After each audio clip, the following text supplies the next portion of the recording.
Presiden Turki Recep Tayyip Erdogan mengumumkan keadaan darurat 3 bulan yang mencakup 10 provinsi selatan Turki yang dilanda gempa dahsyat.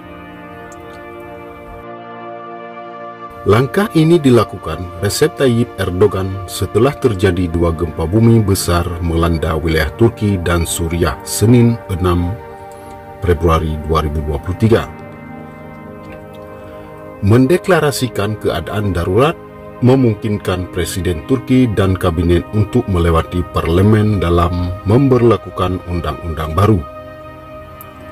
Kami telah memutuskan untuk mengumumkan keadaan darurat untuk memastikan operasi dilakukan dengan cepat, ujar Recep Tayyip Erdogan dalam pidatonya.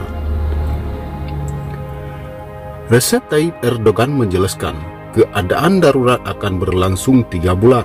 Dengan demikian, keadaan darurat akan berakhir sesaat sebelum pemilihan presiden dan parlemen yang dijadwalkan pada 14 Mei 2023. Menurut Erdogan, 70 negara telah menawarkan bantuan dalam operasi pencarian dan penyelamatan. Erdogan mengatakan, Turki berencana membuka hotel di pusat pariwisata Antalya di sebelah barat untuk sementara menampung orang-orang yang terkena dampak gempa. Diberitakan NDTV, pemerintah Erdogan berada di bawah tekanan yang meningkat di media sosial atas apa yang dilihat para pengkritiknya sebagai respon yang lambat terhadap gempa bumi terbesar di Turki.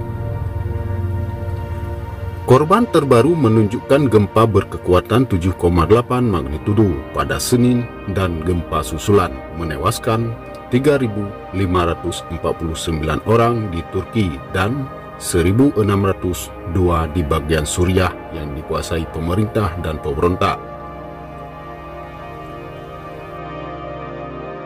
Erdogan mengatakan pemerintah akan mengirim lebih dari 50.000 pekerja bantuan ke daerah itu. Penanganan Erdogan atas bencana alam terbesar dalam 2 dekade pemerintahannya terbukti sangat penting menjelang pemilihan parlemen dan presiden yang diperebutkan dengan ketat pada 14 Mei 2023. Dikutip dari CNBC, Turki dan Suriah diguncang oleh 2 gempa bumi berturut-turut yang terkuat di kawasan itu dalam hampir 1 abad. Gempa ini telah menghancurkan sebagian besar wilayah, merenggut nyawa dan bangunan.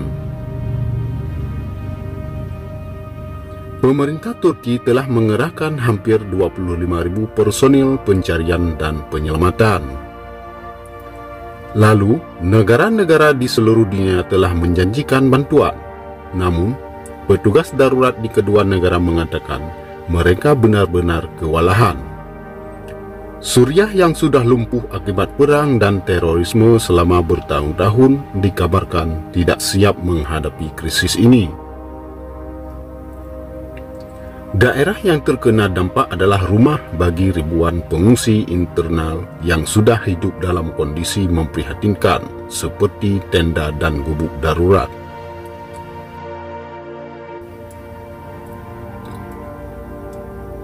Selain itu, sedikit infrastruktur layanan kesehatan dan darurat yang dapat diandalkan di sana.